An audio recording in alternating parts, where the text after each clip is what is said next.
almost an office there, almost like 35 different offices. Big house, big building. I think even other institutions, no, but when I say that it's meant for fire for ye be a commission, as an be free. All the mission. It's Yamo go ahead. It's a 2 mugumus are set down on fire, so when you fire and near 2 mugu. No, Munam, if you no more a year friend is a mubo de no more than your man and I say for no more church, the Yashi and I say for you know.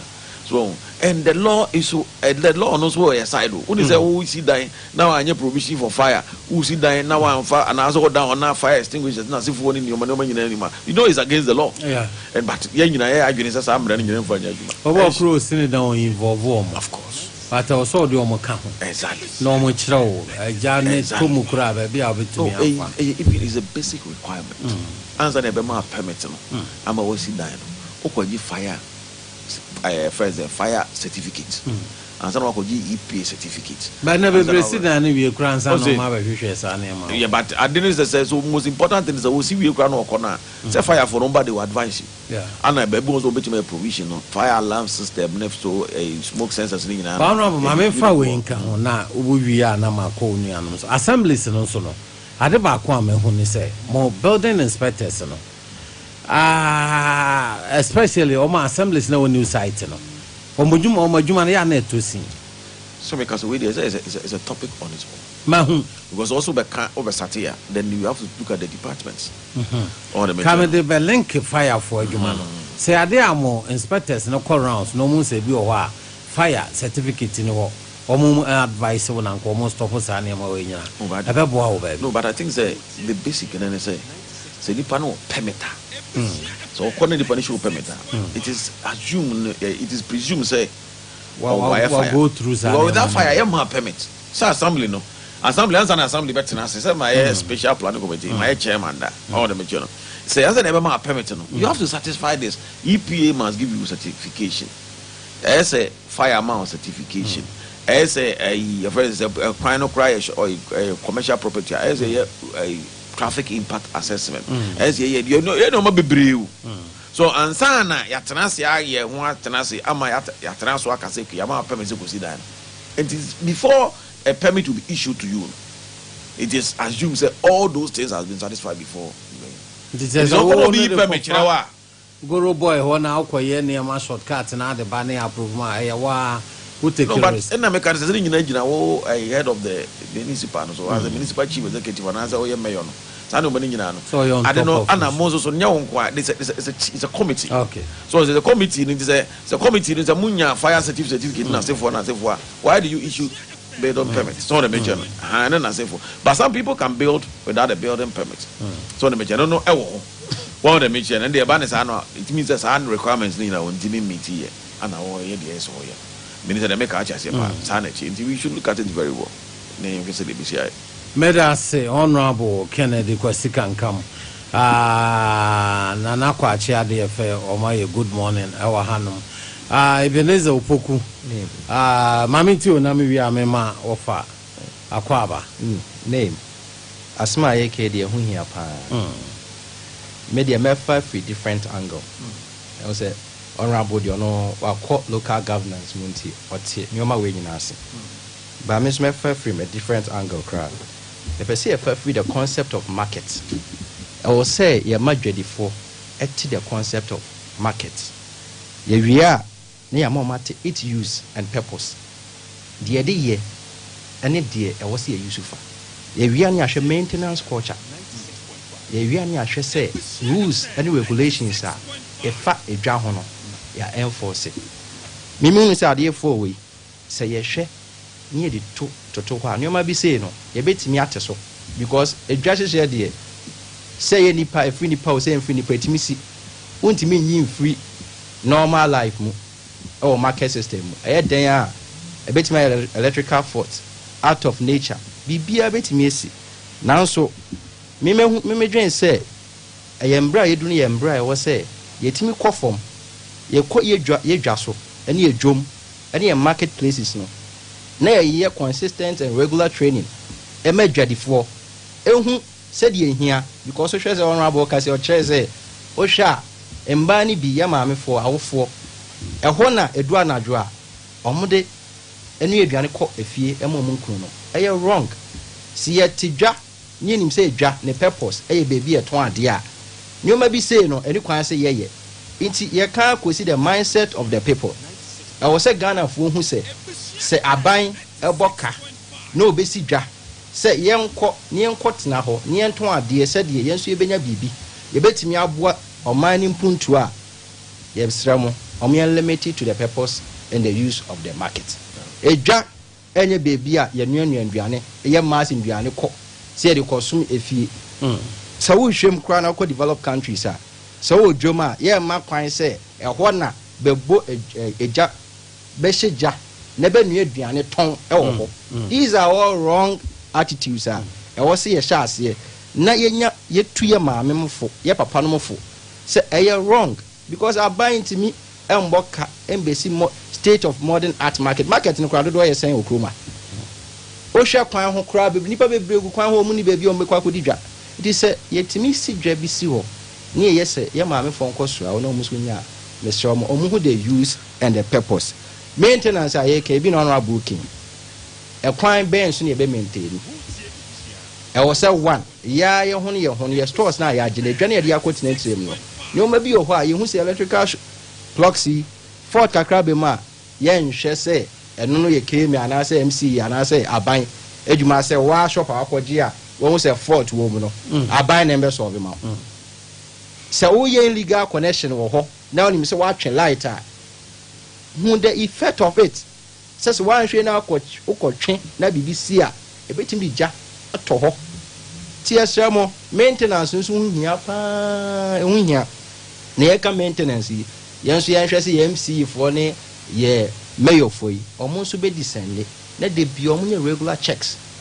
because bibi for yɛ nipa bi asɛ bi o ɛtɔ de hia push kakra ne yɛ dimra so sɛ ugya bibi ni so ɔnya ade na wa man straight checks a obe disappoint o etime sra mo yɛ mayors and the MCs no yɛnhwɛ sɛ what are the rules and regulations governing the use of these markets say also the fire extinguishers ema oma eyoma said ya omo fa nko okay say also the training de bia ko say omo kwa training omo on how to use nyoma e ho a omo fa nko say e wo say omo hwe say edwa say omo tete edwom ho no so na wo say omo yes a nyoma ye omo hwe say omo ye because at the end of the day ye ntimi for mine sika ai betim de akoye ade nkosi ade we say de beboa ama timamufo omo asitinem akoyi na nipa baako whether act of nature whether on one recklessness and also on one ni suban bi na abo obia na yen hwe say na say me say moral market moral market ehye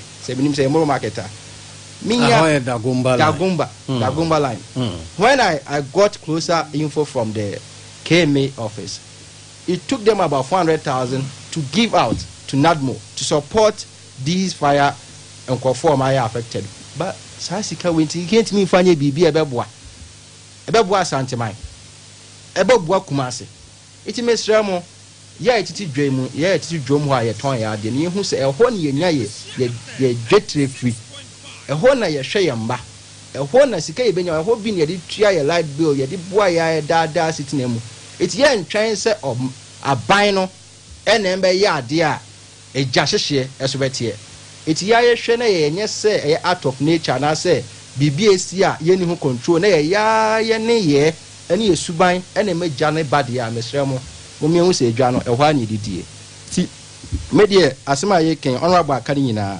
because if it's about rules and regulations I think say MCs for no any mayor for no more enforce if it's about maintenance yenko down ni ensure mo what they need to know about the use and the purpose of market because I think say be brainim the use of the market be brainim when I say bi nkofo kura de koye ekofa ma one time it twem KJT market me hwe tokromo obi ho na obi abompa abowei say bi offer oba ho that way we say bi anyamusu kura anyamusu na ode ka edwa it ni o ma bi ho a mesrɛ mo omusumo ki ho ye bibia ho be bi etina didi ense ho okay edwane so ya ayedwa nti ya ne ye se na magya hyehyɛ ne bade a momi esesa na wo nkodi loan enkodi usika na se bi time asu se kotua se de ono abokin o se wa pagya hye se obi nso dwetre hye I adwene bɔne ɛwɔ kurom a yɛnsesa firi yɛ akwan wei ho na Ghana nya ne ntoma kwan fra. That's it. Ebenezer Opoku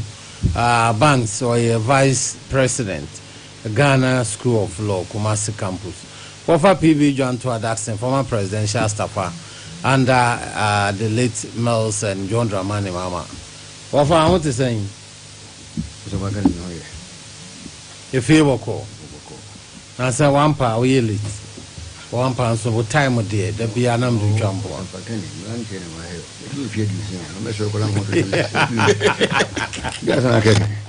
Because I'm going to mention a problem to me. I blank and I'm sorry, I may see for. I am don't say 60 years, minimum do be out. Oh, no vitamins, oh, food supplement, that's not diabetic. I'm hypertensive.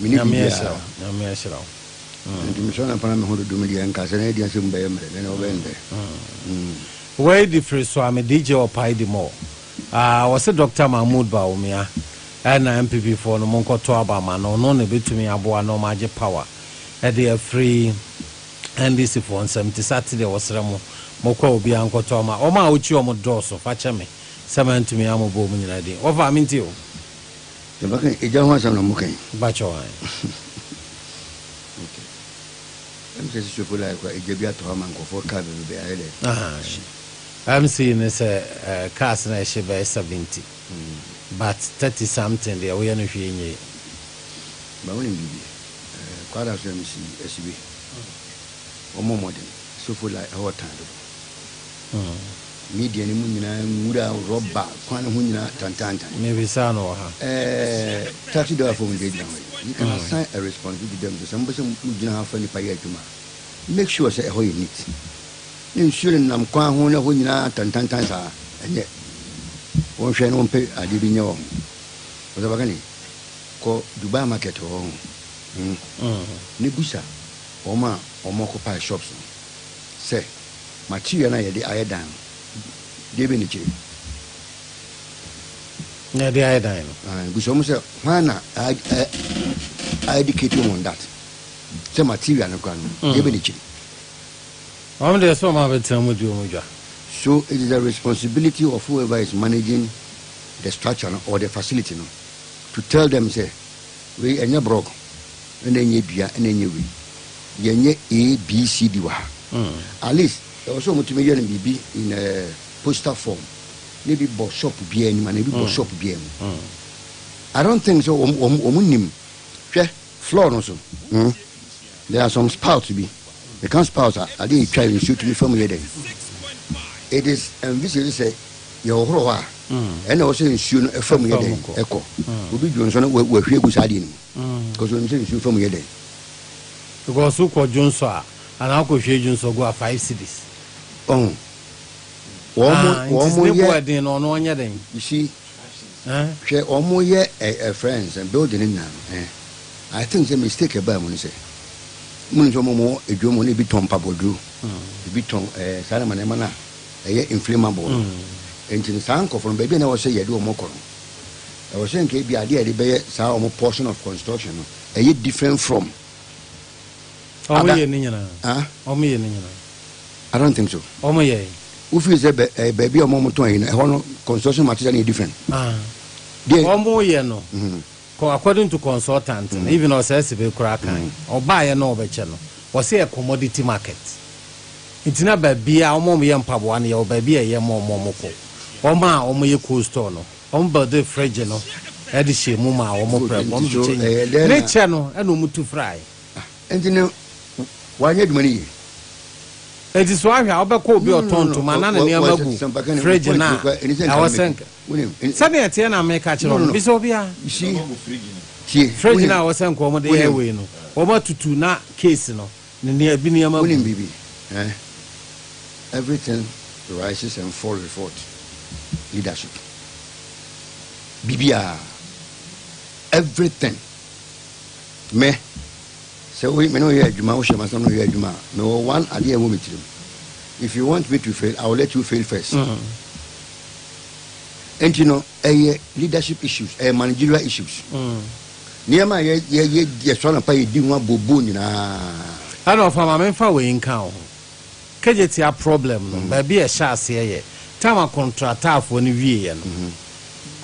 Omo mai briefing bibia no. Na nhihia omo ne authorities ne ye ne so mbe woni ni for 4 years. No more training Ghanaians na alongside with Brazilians no.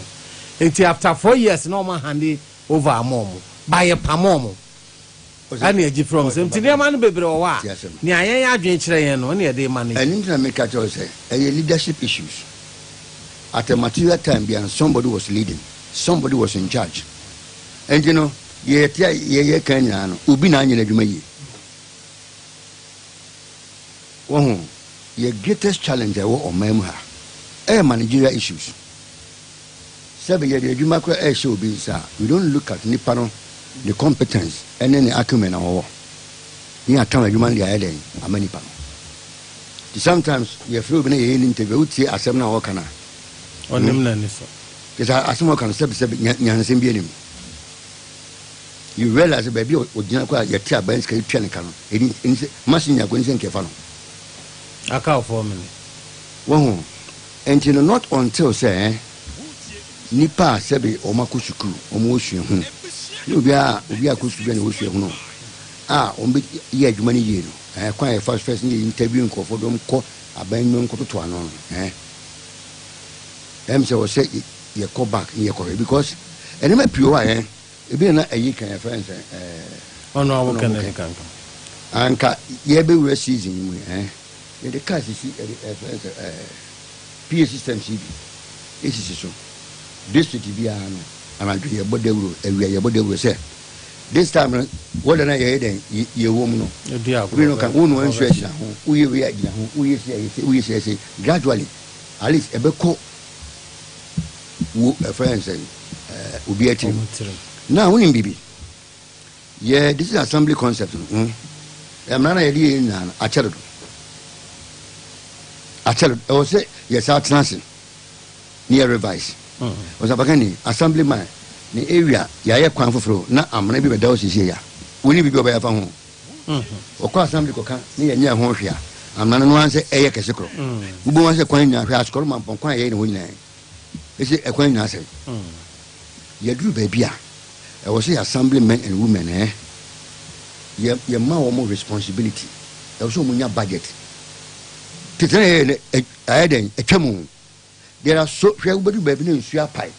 Now what ends with insurance and once a bugus so we are afraid what ends with you for at least I was see a small yard be my assemblyman or Promba Bakudu or the teaching back.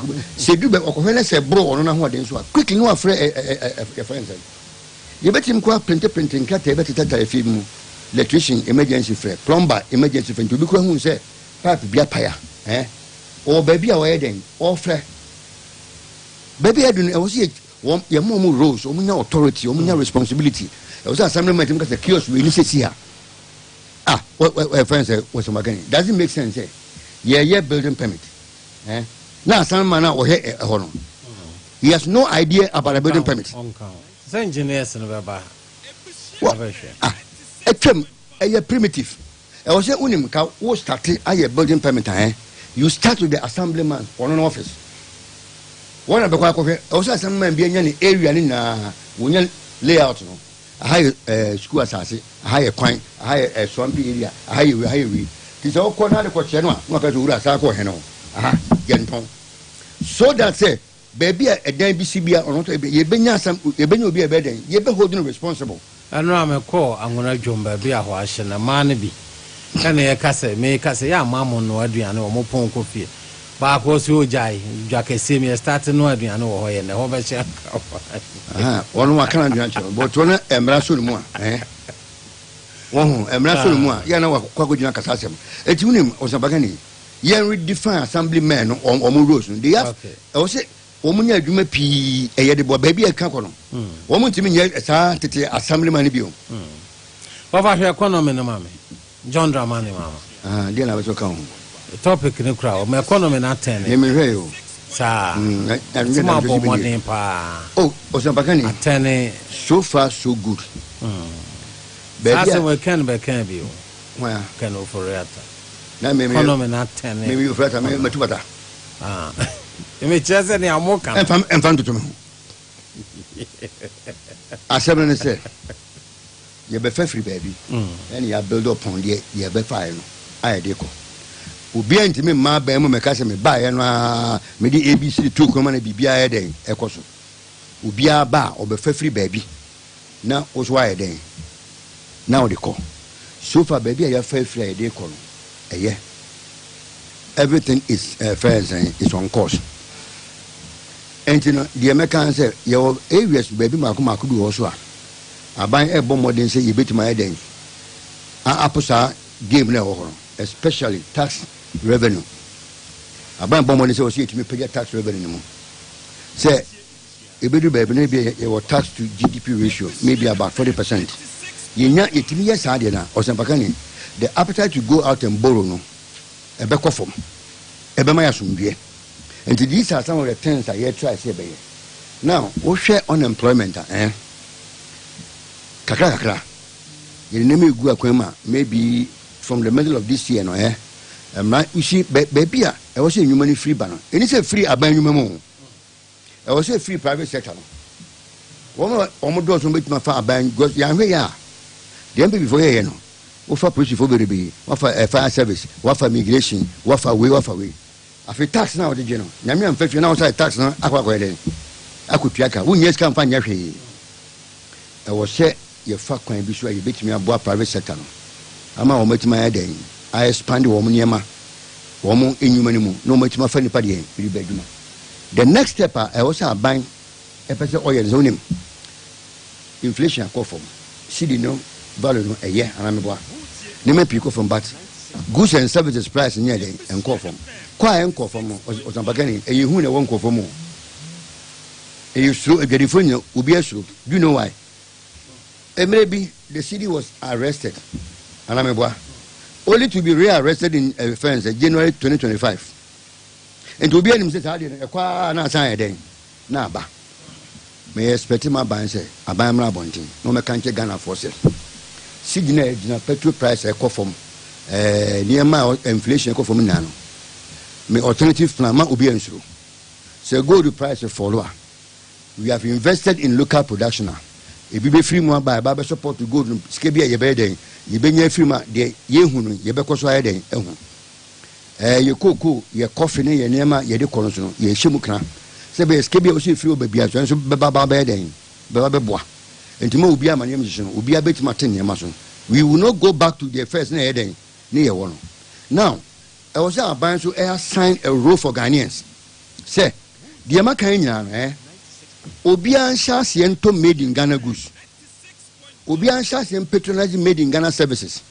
A you, Yeden, to never complain. We complain, Nippon Beden, obeying ye. Because the more ye patronizing made in Ghana goods and services, no. Unim never. Emma, a human in your scar. One bit make your tax, one bit my expansion. Afenyo-Markin a Juma. Greater shared a friends, prosperity will be a hometon. And to Osempakani, idea was a person, my bank catcher Ghana for man, but you move Bian country Ghana for say, baby, I do know. Most of my said there was some Yabua, Sadina, Kana Yipiako, you wait me penny and say, will be answered to made in Ghana, dear. Sir Abaya, woman design a different VAT invoice for made in Ghana goods. It is a Bosuma Besson, and I caught a Besson go out to made in Ghana goods 4,000. What is that how we sit now? Now the Kojiari office via a cash coupon, the 100 cities, say 200. What Tim said, 200 made in Ghana, the Goosh and Ameba. Not ye motivate you on Kakaka. So, Bagani, the American say, Antiman, Yansa, Yabako baby free buy. Because we name Ubikato say demand the new one can yan cradia. Demand curve no akwa kodi baby. We need to turn the curve no back to Ghana. Ebe ya we need to start patronizing made in Ghana goods and services. And yet we say sa paso ko risafo. Nyame dom yen. Any a pace come and so one shot say nya pragiane abobo ya. Yen fen fra boje mabima. So baka kan adwuma okuma. And you name a pure we can start doing it. Na yen encouraging the person who you so obenya benefit bia den afri. tax revenue in place of a friend saying you bet me use mobile money uko utela ho no apam up and down you up and down you see in such no 1,000 cities 2,000 utela and for cash in pianica now the moment I had a pianica reference or press one services system now betting pan tax set in 50 cities at 20 cities abands obo ama menya waiting 20 into also give maybe 10 cities tell also call in a car magazine no one the moment tia a friend saying mechanic in a car abantin or once about so it will be a win-win situation your name I want to know you will be into the tax net share morticians one different time you be from number na year for upon obey we adwuma so na o mapon e henfa na ye kwahia no akwakwagye tax ele nipa wa wu aye kwoto na twe tim de froji 25,000 na akwa gi 25,000 pabam no ko frawa she o disi we ne nyama tete eno a wo de fru be mfiensia ena wie ma eti wo mu nyina e wo sha ban fa kwan bi so ye nya obi agye tax wo mu ha de makai mo pa wo men sha se nyensa obi ye foreman wakwagye body wo shi wafa carpenter for formation for what point you a question mention and about 60 na we tua man system na beti no okay e be be ye nya obi a den tax no ye bush na boy kwa abonten ko bono e be conform yo for PV John to Adaxon former presidential staffer na de no anointed generators na make am for the amo anopai Abusua abomodin na wajuma na we an electricity no per standby generator cell radio station especially coasters for no and mamu wadum no na baby abenya generator papa dey standby na kosomo no call for na electricity no call for what the bay adwuma ya anointed generators omo na eboa papa Ghana had the omagidin ye pa omo awo mrante ne maba wa matete oma omo ebo adwumadi na ne ewo ni generator no mo ne omo de rent omo ne omo ton 5 kVA ko 1000 kVA obenya bia to obenya bia rent sanso na wo ho wan to generator no ho mbeba ai no an hihya service ama se be ye beche e de amount na Accra yen office no Kwame Nkrumah Avenue Farisco traffic light yen ne di hwe no like office e wo adabraka no ho na yewo Accra numbers no 0540100868 0540100868 and I say 0243480334 0243480334 Sana Kumasin Subehu ya chira kwan e wo the Ark building nim the Ark building no emu ne wo tieti ya dimu ho ho ne wa ye boyen adwuma Kumasi numbers ni 0243 0243 480334 0243 480334 and I say 0544340589 Takra de Mankesim White House Dino Ubehu yen ewo honum modern age jewelry and bridal accessories and I make am for the amount I catch you say the nay ko invest to sika obabi no anhwe na microfinance ni gu a ho be kire your investment to gold and diamond tito ne friend agudie wona na make it tire ko me na yi ne de ba akon e de che pa agudie no pe ko na modern age jewelry and bridal accessories for diamond and gold omufanya agudie ma say ye wuche na de tukum say ye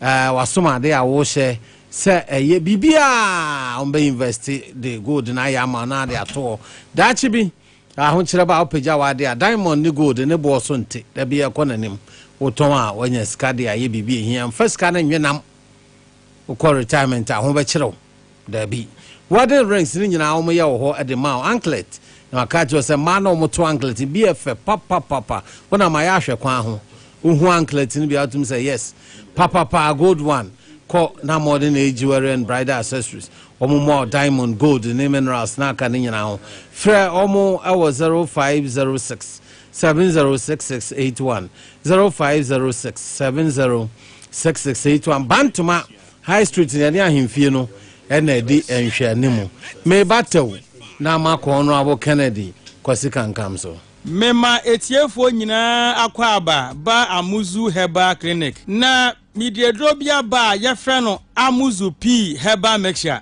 eyedura ebua ima eni mema nyina na oba pampa no ohye efi na seba no obehia Amuzu P Herbal Mixture oba insio basa egu no ono so behia Amuzu P Herbal Mixture oba bia otie mi na se ne hene pa di ono so insawansawa agi na kosokuma boso ono so behia Amuzu P Herbal Mixture oba otie mi anedwun so no pampan pa no ohye edi akireba ono so behia Amuzu P Herbal Mixture minka se dwun so bia ensensuo ba se odwun so na se ne color no eni e darkish more yellowish na pampan no ohye omu a ekire me se ekikaye eya ba odwun so no mu Amuzu P nenu mu 96.5 no bema swa otie mi a odwon so mu papa ye ono so behia Amuzu P Herbal Mixture bema bu ha odwon so wie na bi akam wo behia Amuzu P Herbal Mixture dwon so ade dwon so a oti de kakra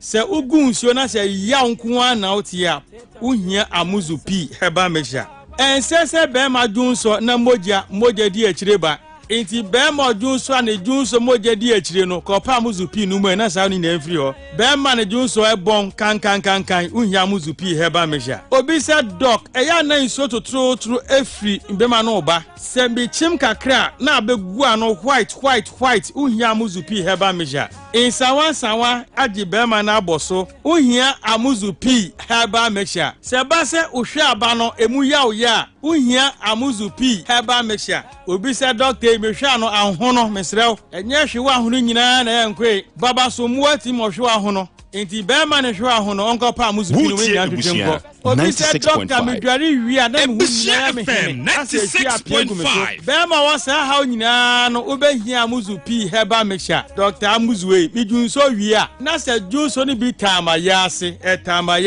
the same Amuzu P no ene ese edi se adwuma no opedoduo na atudi a ewo herbal shop biara mo ewo pharmacy drugstore any herbal shop biara bi wo ho se doduo pa na opetudi a no obayaso ye na otafun hia so Amuzu Junction be Moro Market no tafun hia so Amuzu Junction be Moro Market so Kumasi anu akodani herbal Mr. Herbal pedan ko mu tu bi sentombi Accra mu ko kan shi draglem mu bi sana na buwache Kingswalk Repash na Tinatet opa Amuzu P se mi se bi afra mi na 0247 776743 0247 776743 Amuzu P Herbal Mixture Mauji Hiochalo Abusua FM. I've been at this job 96. When we came into office, the crisis that faced us was very difficult. In my own imagination, I thought that we'll need about 2 years to begin to see a turnaround. That's what I thought. But Ebenezer, this is how far God has brought us. We're all surprised and shocked at the quick turnaround. Anytime I meet the IMF officials and the World Bank officials, they themselves cannot believe, what has happened in Ghana. So Ghana has now become... Honorable Kennedy Kwasikan Kamamintio.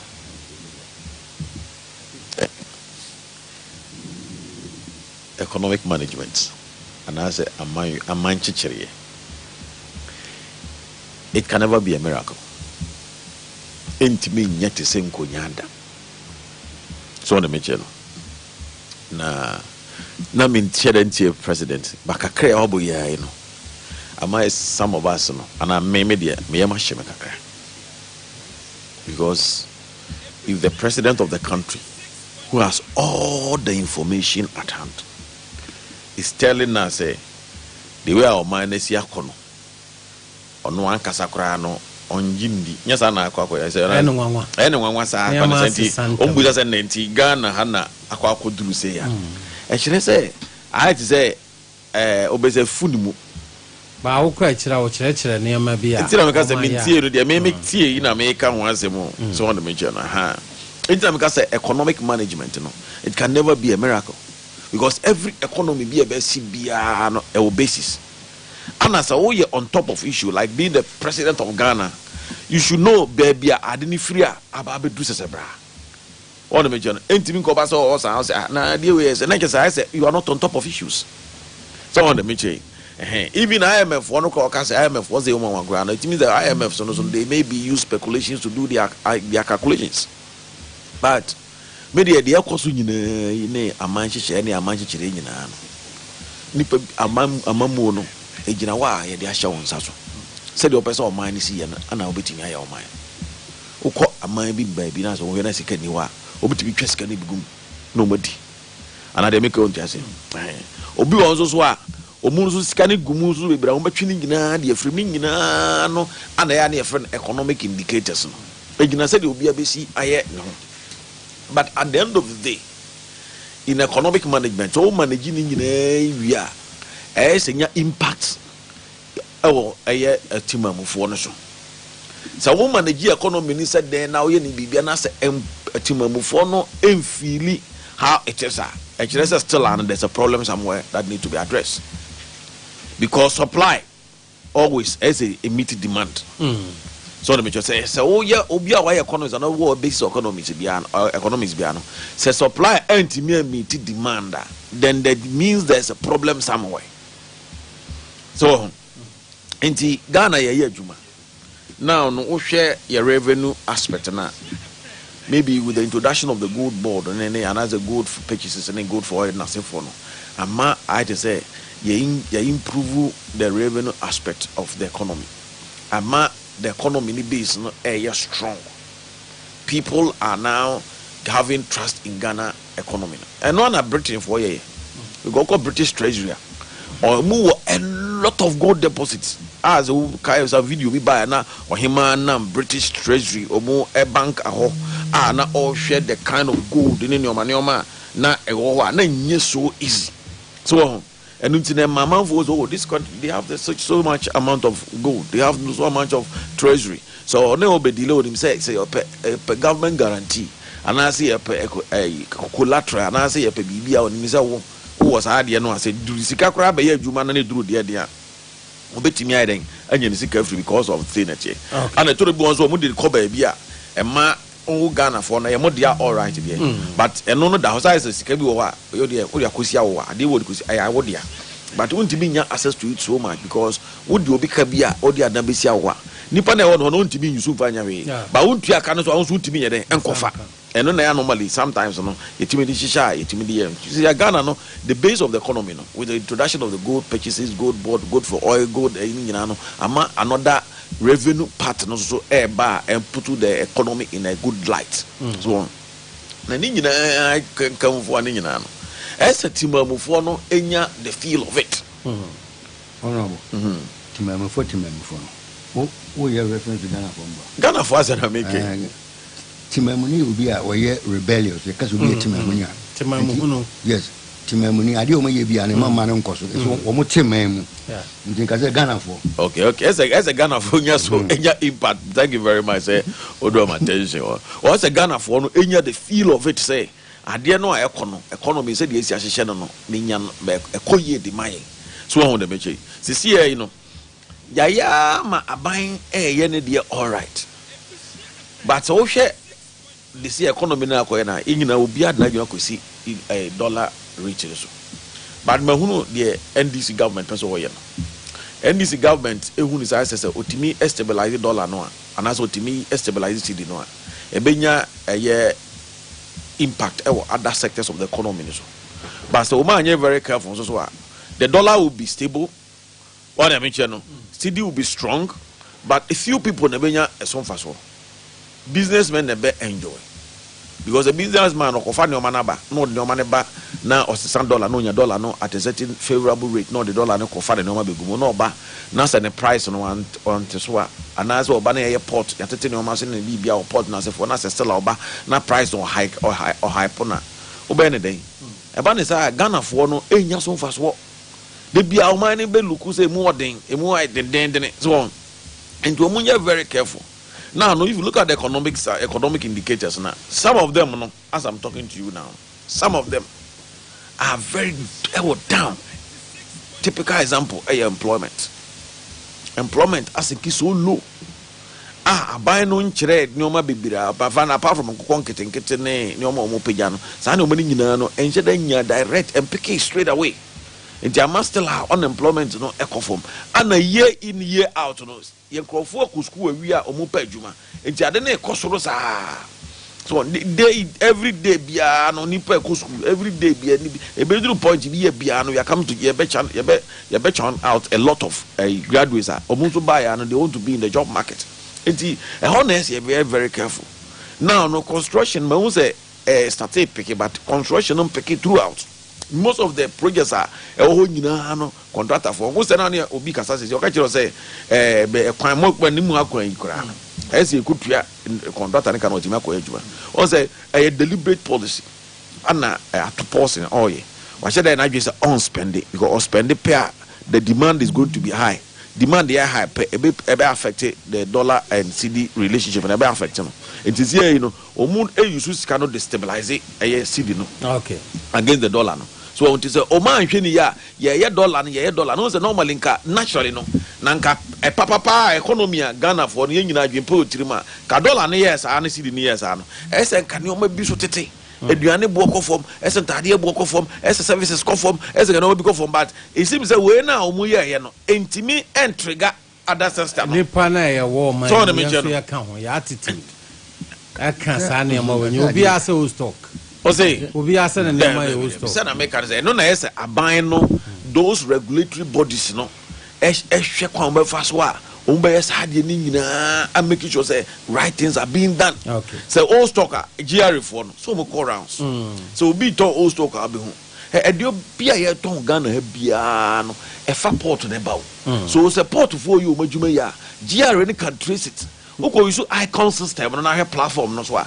Na se okohwe enipa ne books ni sales book mu a you know say ade na all ye no a old stock and I say new stock to we say no trading it no and yep idea the you okay and it's because I yes a regulatory bodies no more year juma no so more up and doing because I me say me the phone 100 pieces na ba if I port to me who phone to e no it is a me fa o invoice now what on sales our nyina I will know the number of phones I want on it is what on 120 pieces and I can say all stocks nyina has been sold out. Okay. The new ones now there but no added na to new ones at that price because trading it no a simple cra oko ports eko fa nipa no import na Venice and the bill of lading now oba ne oba fa ne sales book and now pekra no so for sales book now peke the bank accounts now we have payment accounts now share you know the for the sales book you know every item that has been sold by the person. It will calculate the quantity no now ko share the bill of lading now I bet you say old and say new stock and say aban no any other regulatory bodies must be up and doing and work on this. Yes, sir. May I say, Honorable Kwasikankam, Kennedy Kwasikankam, KKK, former Municipal Chief Executive Officer, Sokoremampo, former MP in Shiaso, your constituency in Shiaso, unique, Nipaiti, and a strong Kokura. Ebenezer Pokuma Mintio. Topic me church na me center on two things, two statements by two positive individuals. One, Yera Mills, ebia wrong, but the kai say Yera Mills, and maybe a trim or casembi, or say shower sitting him, netwaba. Anna Yera Baomiasa assembly or can say, economy a Kenyan, so person who say, a memo be coswa, yen found $20, na dollar ne be expose you. But medical shall say Yera Mills as a more kind. Sexual system network. So statement we are kind of a channel be because she was sitting to a back HSA wow short current state and it dear cost wa braboma who know be who dear amount.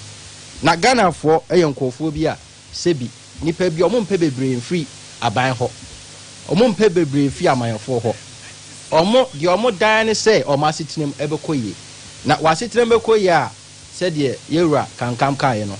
Your economic indicators bebree e be chere say aban bi anase amemo bi yeden ekoyi ye hwa amemo ye abeya media to me candid opinion ne say under 1 year under review sebi omayebi pa because o hwe many sectors like the energy sector for the first time o hwe ejuma energy sector through tour ne director, through MPA, through all the relevant energy ministries. No, for the first time, a refinery, crude oil, production. No, so it tells you, and that is the impact I affect how much you see. No, filling stations are say there is reduction, and will be a so these are things like Kasashwa system network bar, a reflected ematima mufoni who's a deal with you about a descent to so low, and I say a descent yakoda mo beer and who the effect of a memo in the akoso. Osha good board ya era can come kaya. Perfect concept, perfect vision. Shadia abayama dollar. Etimia hodi a base, economic base to the extent says you see no dollar no one cry. Said ye me to understand me believe with your kind say a memo ye no and I say abaya ye buno and I saw my buno and ye miracle. You have to have a deliberate and conscious effort. Say oh society.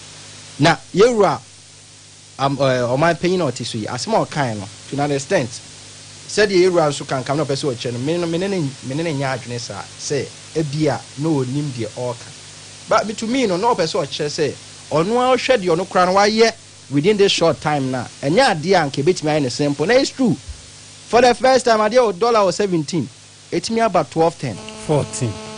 No 14 on by 5. It's me about 12.10. And yeah dear 1 year a year. So it means that it must be a deliberate effort. Or shed your aura to force and aura to force near marvelously. Even though say in Nigeria say an expenditure no on releases to come more into the economy. Yeah. But for now, this is what we need as a country. The all idea was here because we have to stabilize a lot of the sectors or the enterprises of this economy. Said the Ebenia's level grounds near implemented. Or should be to say youth ministry through NYA NIP. You can see a Jumarua concept to tackle employment. To me, the issue of employment and ya buy. I said yeah. Embrace do say stress are these agencies see they say YEA NYA NIP say go to the universities, our various tertiary institutions, no set up offices there and make sure that they will partner with manufacturing companies, agencies they are on the field producing and give first-hand training to students. Okay. Training or more because the idea say you be school now by consuming is a wrong idea. Okay. Say you the coso near the stress say and cry by a baby by say money or modiano. On financial team the be the issue of employment. Okay. It's time I was here privatization say you rajan to a kind a doom bra be economy be per se gua. Yen shesi I answer to my move on your best show mu eja or minor or banning a deliberate effort. Say yeah, I'm crank more ideas or more innovations or more initiatives. No, you better deliberate attempt say in the next 10-20 years a bit that's it. Yo Ebenezer Opoku aka Banks. Our 5 MPP when the to me. I may cast a time on remember Ubia Casa Aban is not spending and you know most spending. Yes. By Hunso. I didn't know Hunso. You see, the only thing I change is we are matching revenue to expenditure. And the good thing at time we are winning. When you have an accountant as your finance minister in Ghana, a year better. Every accountant always make sure that the books are heading a balance. She the likes of Kojoba Redu. Tepe. And Atua always say no. That's the only difference. Fiscal discipline. And I'm making a lot of your friends. Where will you say where? Funds are a deputy in stabilization fund, sinking fund, whatever fund, and you order in and then say you can say now. Your populations have funds in now. And you see this with forex. We are building buffers. To because I have my ends, but you see them once I always spend, you don't know what will happen tomorrow. So don't forget to build buffers. Okay. Nina is in place. So I'm for $30 million have been paid. Accra, $77 million last year. Other regions are quite. We are spending. Just that we are spending in a prudent manner. That and then it make a difference.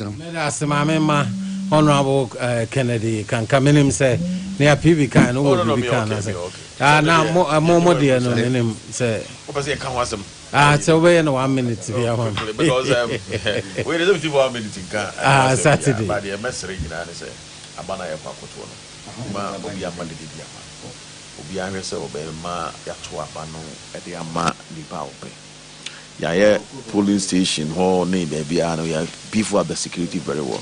But I'm telling you, the best person who can lead the New Patriotic Party at this particular time, Dr. Mamadou Bawumia. Hey, what can you? Yeah, me Dr. Mamadou Bawumia. Because me party penny. What I say, me party penny. Asama me can. Nanka oka introduction, no the mention. Introduction. Nanka oye nina because me kase.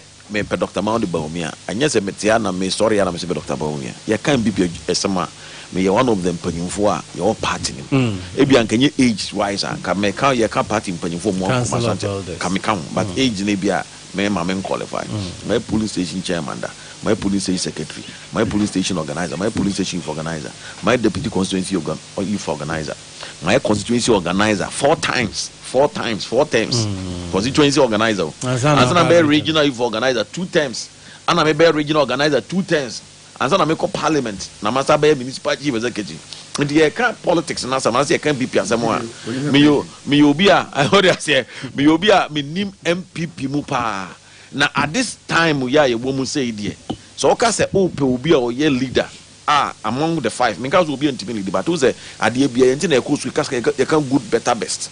What I say, so we should always go for the best. Among the 5, the best person obey to me as spearheaded MPP for the next 3 years. Yeah, me man say abani aya koto no. See ye presidential candidate na, ani panel baba be hodu be kanyansa say ma kire Ghana for 3 years o. Ansa na Ghana for be tia say nyansa bia be 3 years nyansa say na so kan.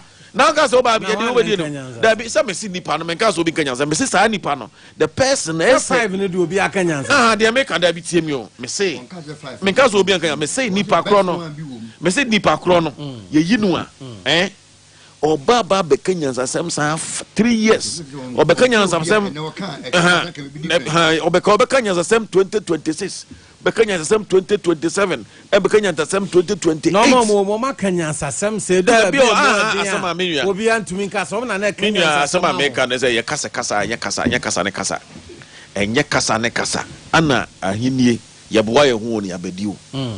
What I say? So be a Deshebrantia, so be a Deshebrantia, say, Okofina, Dishawa, a Deshebrantia, is a web, you win a dish about this year with you, with Sia Casa, with Sion to me fra, with Dini Wuni, or Yanwasam, on our the Nick, or the Nick Jina Pass on Casa or Casate said this year. What a mention, and no near Samoa, ya can't see, ya ko you be a. Obedi party anyway ken ayi Osempakani mameka winja to o say why ye we nyina wie no ye wi party for so wahala o party for bu a ready who ko baby friend no cross mafaka efrin crime abakuma se me ba no abekasa you have to have time to stomach all these things emu nyoma ni mu expenses a onye wadwiri nyina no you should be able to do it so when nya obi a o very accommodative you be na why na adwene se waboa ne ho a why na adwene so pese odi o mampanyini a sai nipa na why exactly I am ya pa because na me nim se o de to wa ya ya ka wosem bisa ba sansem ni nyina de ashe fridge no ya se me ni akoka asem se among the cabinet ministers onu ya ban napo was it Bawumia nkwan na se na adwene mu da you see yes he made a statement but it was in reference to contestants and more cabinet. This excludes the president himself. And the moment Kuchim go baby. I'm penning for us. I never made far course in the first one. The second one, idiot. Miss Ramo. Monfancha me, a channel the bishop mamma. It's a promise. And Tadia Hina may come for the amount Tadia be a UPB and the other qua sorry, what they call the engagement. A mano stretching out Moshe leggings and any Kikahu, Sanso, and African way.